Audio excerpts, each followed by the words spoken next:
Sorry to make everybody wait. Been a particularly difficult day, but obviously we're here, made some tough choices today, and we've parted ways with Scott Service, our major league manager, and Jarrett DeHart, one of our major league hitting coaches. And I'd first start by saying, as it relates to this season, we believe in this team, and it has been a very difficult 2 month stretch, a particularly tough 10 days, but trying to do what we can do with a team that is telling us we need to do something a little different than what we have. So, I will then address Scott Service. I've this is my 35th season in professional baseball. In some capacity, I spent 15 of those years with Scott, and he's been a teammate. We've worked together at three different organizations. I have trusted him in just about every way you can with each job that he's done when we've worked together, including the 9 years that he spent here with the Mariners as our manager. I think he did a tremendous job in stabilizing our major league clubhouse and building a culture of work and focus. This has not been a terrific run for us over the last 2 months, and it was a very difficult decision to make, but I thought one that our team was in need of, and we need a different voice and a different direction. And I think that can be provided by Dan Wilson, who will be here to run the ball club tomorrow. And I'll be glad to talk about some of the things that I see in Dan, including a wonderful human being who has a natural way of communicating, who is well respected when he walks into a room, and who's been with us in this baseball operation team for the last 9 years that we've been here, and has relationships with many of the players and staff who will be with him tomorrow. So with that, I'll open it up to whatever questions you have. First question from Ryan Divish.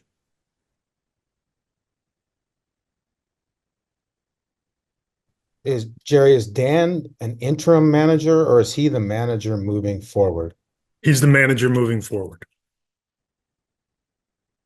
And just kind of what went into that, instead of just making him the interim, why did you guys say he's the manager moving forward? You know, we've known Dan for the almost his entire professional career. He has been a part of the Mariners family. We have known him here, like I said, this group for 9 years, and he embodies the traits that I think will go a long way toward paving the road, the next stage in our journey. I also believe that walking in the door as an interim anything, and I've been that in my life, walking in the door as an interim anything doesn't really allow you to lay the appropriate groundwork or get the trust and the build-in that's required to be a good leader in the major league space. So I trust those things of Dan. We can't know a person better than we know Dan Wilson, and I believe in both his baseball and who he is as a person. And I think that will resonate very well with our players. All right, we'll go to Daniel Kramer, MLB.com next. Hey, Jerry, kind of building on that, were any other candidates considered, and was there any sort of interview process when before you guys landed on Dan? No, I mean it's not that time in a season. It would be very difficult and likely inappropriate to try to run a multi-person interview during the course of a major league season. Obviously, this is very sensitive information and a very sensitive time where, today aside, you're playing games most days, and you have to be aware of the various people that are going to be affected by that. And, maybe in what has been one of my least favorite days in my professional life today, the worst part of it was the fact that Scott and JD found out about this over the crawl of a news channel, and that it crushes me. I know it hurts them a great deal, and I want to be conscious of that through the course of this process. But have spoken with Dan over the course of the last 3 or 4 days once we decided that we were going to make this move, and he embraces the idea moving forward. And I think he's looking forward to whatever the future of the Mariners looks like. And I think he's always been a part of it, and I think he's going to be a part of it in a much bigger way moving forward. Okay, we'll go to Tim Booth next. Hey, Jerry. Where did you feel like Scott sort of fell short or maybe lost some of the clubhouse over the last 2 months as you guys have struggled? I'm not going to get into any specifics. It's unfair. It's unfair to Scott. It's unfair to the team. This is, On June 19th, we were 10 games up in our division, and we wake up this morning and we find ourselves at 500, 5 games back. And the last 2 months have been very difficult for a lot of people.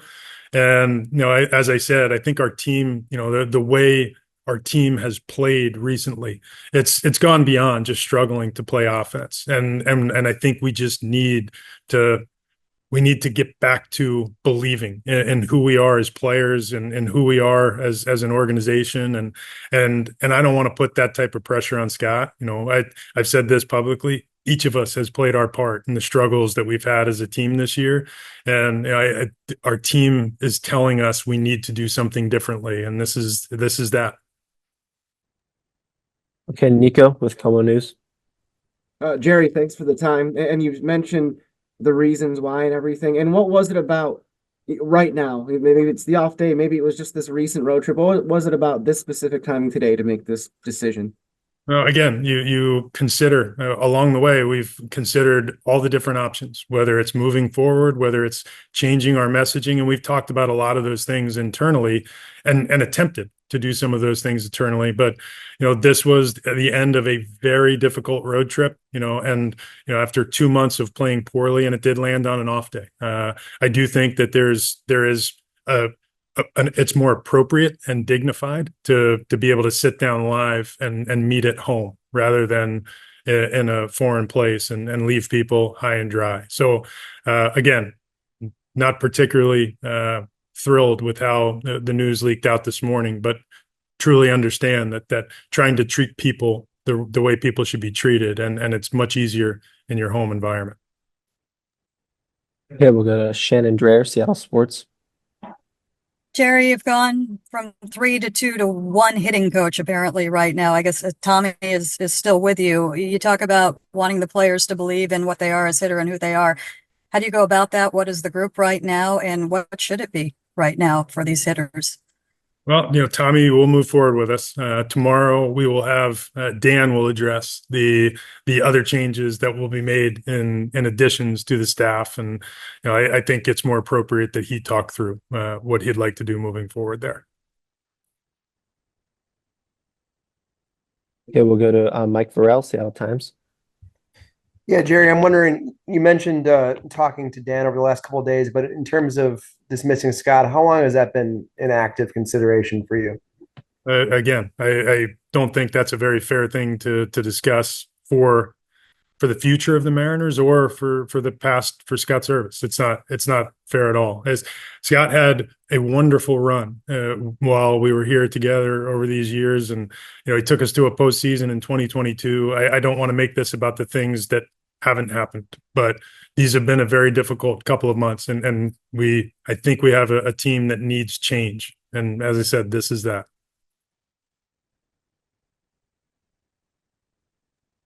Daniel Kramer, MLB.com.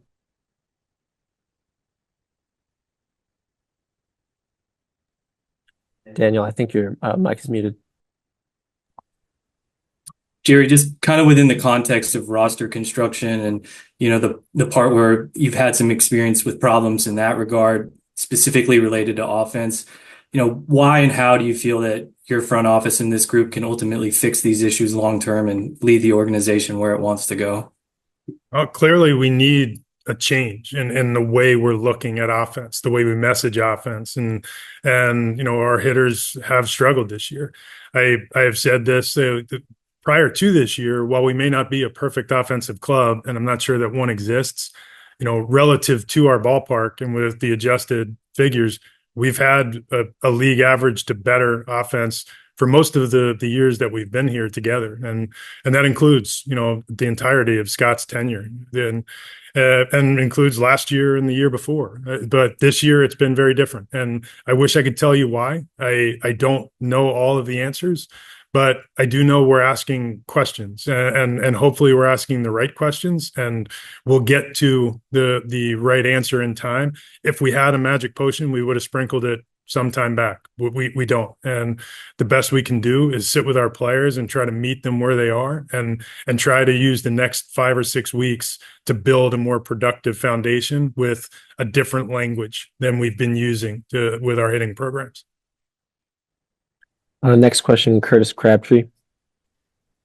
Yeah, Jerry, when going into the season, you had planned to build a team that cut down on the strikeouts and such. That was part of your philosophy coming in. How shocked are you that this team is where it is from a strikeout standpoint, from a batting average standpoint, from an OPS standpoint, that across the board, you guys have underperformed to the level that you are right now? Yeah, it's not just the strikeouts. It's a lot of the things you mentioned, and none of us have lived up to or met our own expectations. And I think that goes for virtually all of our players. It goes for our entire staff. It goes for me and our front office.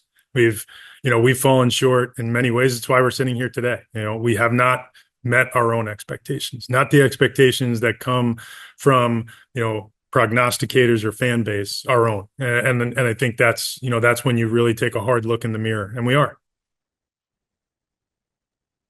Next question, Ryan Divish.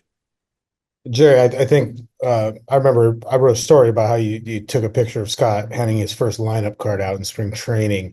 And for to have that conversation today, how difficult was it? And then obviously you mentioned that he found out on the crawl or on social media instead of from you immediately. How did it make it that much any more acrimonious or that much more difficult? Very difficult, and it was always going to be very difficult, but that made it even more difficult. And like I said, Scott, I've known Scott for 3 decades, and we were teammates as players. We worked together in Colorado and Anaheim, here in Seattle, and we've worked together in just about every capacity that you can, from scouts to front office people to managers and executives. And as I trust Scott, I believe in his baseball. I believe in him as a human being. As I said, I think he did an excellent job and brought stability to this team from the time he joined in 2015 until now. And this is not to be reflected as to what Scott's been my friend for many, many years. And I can't stress enough how tough this day was for me, and tougher for him, frankly. And I that's hard for me to put into words, but it's not an easy day, and it's not an easy day for the Mariners organization. He's been here for 9 years, and there are a lot of people who he's touched in an impactful way. And I think it's important to remember that how well it went for a lot of the time that Scott was here, and what a good job he did in those areas. And I'm not going to throw water on top of what I think was a very solid run as the manager of our club. Okay, we have time for 2 or 3 more, so we'll just take the remaining hands. Tim Booth next. Jerry, from interactions you've had with players so far, what have their reactions been? I've not had a chance to visit with anyone but Scott and JD, our staff and our support group. It's it's been a long day. Okay, we'll go to Taryn with SI. Hi, Jerry. You mentioned the capabilities that Wilson brings in as a communicator. He's also, filled in as manager for your guys' AAA affiliate on a couple different occasions. Just what did you kind of see from him during those brief stints that kind of led this decision to hire him in this role? Dan is about as clear and easy a conversation as you're going to have. I've especially over the last few days, but over the last 9 years, I've learned he's an incredibly patient person, kind-hearted. As soon as he walks into a room, he's there to help you. And, that is inviting to any player, whether it's, the guy who pitches the 8th inning or the guy who hits cleanup. He has been on good teams. He knows what good baseball is. He's been behind the plate for a dozen years of what was a Mariners Hall of Fame career as kind of a field general for the best teams in franchise history, really. And the respect factor that he brings to the table from the people that he played with, the people he led, and the people he's worked with in our organization. Dan spends the entire spring training with us. He works with us regularly. He's at most of our home games and has worked periodically through our farm system, either in Tacoma or Everett, managing our team. One of our requirements for our staffers is that they take a week away. And, Dan steps in and manages teams on an annual basis. So, I believe he's prepared for it. I really do think his temperament and the balance in his personality is ideal for this stage of our development and for connecting our players and building a trusting relationship with somebody who's not truly new to them. He's just working in a new role. Okay, we'll wrap up with a final question from Adam Jude. Jerry, just how would you describe your process to come to this decision? Who did you lean on? What were those conversations like, and when did it crystallize for you? It's something that we talked about collectively for a little while now, and obviously escalated here lately. And as I said, where we were in the middle of June and where we were today is it's hard to believe actually how quickly it all dissolved for us and the way our team has played. I've got those that I work with closely, Justin, Andy, John, and our front office group. And, they're the people I lean on for all of these decisions, these discussions. And, I think I'm not speaking for each one of them independently, I think, but collectively we determined that our organization needed this and we needed to do something to create a different theme, a different vibe in our clubhouse. And again, I'm not trying to throw Scott under a bus at all here. I can't say enough positive things about the things he did in contributing here, but I do think we needed a new voice. And sometimes that sparks. Our goal here is that this team has, 5-6 weeks left to get to a postseason. And I know we haven't played like that for the last 2 months, but we have a lot of talent in that room. Most or all of us thought that this was the most talented team that we'd ever brought together. And we just haven't played that way, especially for the last few months. And there's no reason this team can't get on a good run to finish it. And we've got elite pitching. We have an offense that we feel should be better than it's been. And we feel like a change in messaging, a change in theme, and just to show that we are trying to meet our players where they are right now is hopefully enough to get us where we want to go. Just to clarify, you said John, you mean John Stanton, and I assume that means ownership is in alignment with you on this? Yes.